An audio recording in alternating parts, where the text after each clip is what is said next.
So, kamusta po mga Streetwise? Ako po si Takeru Miyamoto at welcome po sa aking munting channel. So, mga kababayan, aware naman po siguro tayo na mayroon po nagaganap na World War. World War salita. World War sa pagitan nga po ng Philippine government at saka ng Chinese Embassy dito po sa bansa natin. Sa katunayan nga po, kahapon, nagbotohan nga po sa Senado at nakakuha nga po ng 15 boto, 15 senador na kinukundina nga po ang ginagawa nga po ng China sa atin. So actually, yung mga hindi mo moto, mga DDS po yan, di ba? So ngayon, alam nyo kung ano nakakatawa dito? Di ba? Itong Chinese Embassy po ngayon, itong Chinese Embassy nga, naghahanap po ng kakampi. Naghahanap siya ng kakampi. At saka napaka-bullshit nito mga streetways, kasi dito natin makikita na pumupuwesto na po ang China para po sa 2028 elections. Paano ko nasabi? Tingnan nyo to So ngayong araw, ang una niyang binisita dito, ito, si Pambari 4. Abnormal talaga to si Pambari 4, So tingnan nyo to Ito. Yan, Pambari 4 isang DDS na governor. Abnormal po yan, oo. Tingnan nyo ako nung pinag-usapan nila. Tingnan nyo So sabi dito, on January 26, kailan kahapon, di ba? Ambassador Jing Quan met separately with Governor Pambari 4 and Mayor Nestor Archibald in Cebu. So sa Cebu, two sides exchanged views on a range of issues of common concern. Both sides stressed the importance of resuming political dialogue, facilitating economic and trade cooperation. Well, mga kababayan, blah, blah, blah, blah, blah. Pero isa sa pinag-usapan nila dito, politika. Sinabi nila, politika. Alam niyo kung anong delikado dito mga streetwise, Alam naman po natin na may troll farm po ang China. At alam naman po natin na bali-balita rin po talaga. Ito base ito sa statement ni ni dating Senador Tolentino sa Senado, na meron talagang mga kumpanya na Chinese funded, para guluhin po yung narrative po ng mga Pilipino. So ngayon, alam naman po natin ngayon na meron pong sagutan na nangyayari sa pagitan nga po ng mga senador, sa executive branch na rin po, tsaka sa congressman, dito nga po sa Chinese Embassy. Kasi nga po, West Philippines pinag-usapan natin. Pero ang point natin dito, di ba? Puta, nakikipag-usap ngayon yung China sa mga makapili. Naghahanap ng kakampi. At kayo mga putang nyo ng mga governor ka, ikaw abnormal na Pambari 4 ka. Di ba? Ni-welcome mo pa at sa pinag-usapan nyo, politika. Diyos ko naman, grabe. And by the way, ang pinakamalupit dito, hindi lang po si Pambari 4. Meron pa dito, yan, ito. Isa pa, sino to? Di ba? Si Max Alvarado, si Baste. Di ba? So, alam niyo mga kababayan, kayo ba? Di ba? Maniniwala ba kayo na hindi nila pinag-usapan dito yung 2028 elections? Alam niyo, para sa akin, napakadelikado po talaga na makipag-usap po ang mga Duterte sa China kasi una sa lahat, meron pong troll firm ang China. At syempre, kayo ba maniniwala ba kayo na hindi isa sa mga agenda nila kung paano makakatulong ang China para po maging presidente si Sara Duterte sa 2028? Di ba? Kasi ang point ko dito mga babae, alam naman po natin ngayon na hindi po talaga makaporma ang China dito nga po sa PBBM admin. Good job sila dito. Kasi kasi ang point natin dito, continuous po yung economic ties natin sa China, pero lumalaban sa PBBM regarding po sa West Philippine Sea. Kasi magkaibang naman yun magkaiba yan So kayo ba, hindi nyo ba naisip na yung pakikipag-usap nga po ni Pambari 4, pakikipag-usap nga po ni Baste Duterte sa China, hindi ba nila napag-usapan dito na kami ay tutulong sa 2028 election para manalo si Sara, para kami ay makapasok ulit sa Pilipinas. Di ba? Katingin nyo ba, hindi nila pinag-usapan yon? At syempre mga ka-streetwise, napakadelikado nun at bawal po yan. Bawal po mangialam ang mga foreigner na sa politika ng Pilipinas. So, tingnan nyo to, no? Bastos talaga, grabe.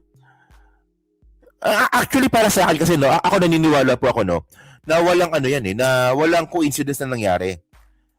Sa tingin nyo ba, coincidence ba yan na meron pong sagutan na nangyayari po ngayon sa gobyerno ni PBBM tapos bilang makikipag-usap ang China sa mga kaalyado nito na mga pro-China rin? Hindi yan coincidence, mga kababayan. Oh. So, ano ba pinag-usapan nila dito? Sabi dito, yung kabulahan nila, no? Oh. Chinese ambassador sa Davao, sinalubong ni Davao City Mayor Basi Duterte, si Chinese ambassador to the Philippines, Jing Quan, no? Si Jing Quan talaga. Sa courtesy visit nito ngayong Lunes, no? Sa Davao City ang opisyal para sa 2 araw na pagbisita na layong palakasin ang bilateral relations at local level cooperation. Oh, sa tingin nyo ba yan ba pinag-usapan nila? Sa tingin nyo ba yan lang yon? Malabong hindi nila pag-usapan dito na kami at tutulong. Tandaan mo, ikaw, Basti Duterte, kami China, gusto namin maka-penetrate ulit sa Pilipinas. Gusto namin kami tutulong, no, para maging presidente ulit ang mga Duterte. Lalo na si Sara. Di ba? Malabong din na pag-usapan yan. Kasi, bawal yan eh. Bawal po yan eh. Di ba? Actually, ito yung point natin dito eh. Ako naniniwala ako, no, na itong mga bobong mga DDoS po na to, alam ko nung, kayo mga DDoS supporter, no, alam ko ayaw nyo sa China. Naniniwala ako doon. Deep inside sa puso ninyo, ayaw nyo sa China. Pero kayo po talagang napipilitan na lang na maging pro-China dahil po kay digong. So, ano kayo tanga? Wala kang sariling utak? Wala kang sariling isip? Oh. Especially mga streetwise, no? Ito yung sinasabi ko kahapon. Sakto to eh. Yung sinabi ni Yusik Claire. O sabi ni Yusik Claire dito, no? Palace probing alleged Chinese propaganda in the Philippines. Actually, dapat yung pag ginawa to sa totoo lang. No, basahin natin to Tingnan nyo to Ako medyo naiinis na rin minsan eh. So sabi dito, Malacanang on Monday said it is monitoring reports that foreign entities may be attempting to influence public discourse including alleged Chinese propaganda in local media. O yan, ito na nga Hindi lang local media. Local government unit na rin. Di ba? Yan si Baste, si Pambari 4, tsaka isang mayor sa Cebu. Sabi dito, Palace Press Officer Claire Castro acknowledged concerns raised by non-profit group Sealight. Itong Sealight, mga kababayan, hindi magsasalita po yan ng walang basihan. May basihan yan. Which claim that the Chinese embassy is allegedly directing Chinese language media in the Philippines to advance Beijing narrative. Matagal na po nangyayari to. Di ba? Matagal na pong nababalitaan na may ibang bansa na nakikialam sa politika. Pero, ayon sa PCO, ginagalang po natin ang freedom of expression, ang freedom of speech, ngunit kinukundina natin ng anumang disinformation o fake news. So, para mas maganda, video na lang po ni Claire Castro panoorin natin. Tingnan nyo. Na may ibang bansa na nakikialam sa ating politika. Pero ayon na rin po sa PCO, iginagalang po natin ang freedom of expression, ang freedom of speech. Ngunit kinukondina natin ang anumang disinformation o fake news. Hindi kasi ito Kasi pag ang pinag-uusapan natin dito ay propaganda propaganda na pabor sa China at hindi pabor sa Pilipinas, hindi na po freedom of speech po yun. Ang tawag nga po doon is pagiging makapili. Di ba? So, hindi kasi dapat huwag natin kinakabit yung freedom of speech in my own opinion lang Sige. Sa ngayon po, nakikipag-ugnayan din po ang PCO sa DICT at CIC upang CICC sa Torne Aboy. Di ba? Tapos DICT. Actually matagal na po talagang usap-usapan na meron na po talagang pagpasok na po talaga ng China dito po sa Pilipinas para po sa politika. Tandaan nyo actually may mga rallies na rin po na nangyayari. Noong nakaraan, di ba, merong rally po noong nakaraan, di ba, na naganap sa sa EDSA, sa may bandang Corinthians ba yun, no? Sa may bandang Liwasan ba yun? O basta doon, sa People Power Monument pala, oh. Sa People Power Monument, mga kababayan, no? May naganap po na rally po nung nakaraan. Kasi nasabi nga daw po na ang nagpondo China. So may report na gano'n. So ano nangyari doon? Ano nangyari doon? Verified ba yung report? Fake news ba yon? Totoo ba yon o hindi totoo yon? Wala na eh. Wala na rin tayo naging update doon eh. Kasi dapat po kasi sinuseryoso po natin tong bagay po na to na pangingialam po ng China sa politika ng Pilipinas. Ngayon nga po, tinan nyo, nakipag-usap siya sa mga bobong, mga DDS, oh. Especially dyan sa Pambari 4 na yan. Inis ako dyan, bobo yan eh. Oh, hindi yun, di ba? DDS. Ano yan? Hindi, kaya ito yung point eh. Kailangan po sinuseryoso po natin ito. O kailan tayo magsiseryoso pag malapit na eleksyon? Kapag nakapenetrate na kapag nakapag-penetrate na yung China. Kapag nakompleto na nila yung narrative. Oh, kapag walang-wala na talaga na mananalo na si Sara, doon tayo kikilos. So, yun lang po, no? So, sa akin, napaka-alarming po talaga nito na, sabi ko nga kanina, no, na hindi talaga ito coincidence na nakikipagbangayan ang Chinese Embassy tapos makikipag-usap siya sa mga kalyado niyang mga DDS na pro-China. Hindi yan coincidence. Naghahanap ng kakampi itong China. No, naghahanap po ng kakampi itong Chinese Embassy dito po sa Pilipinas.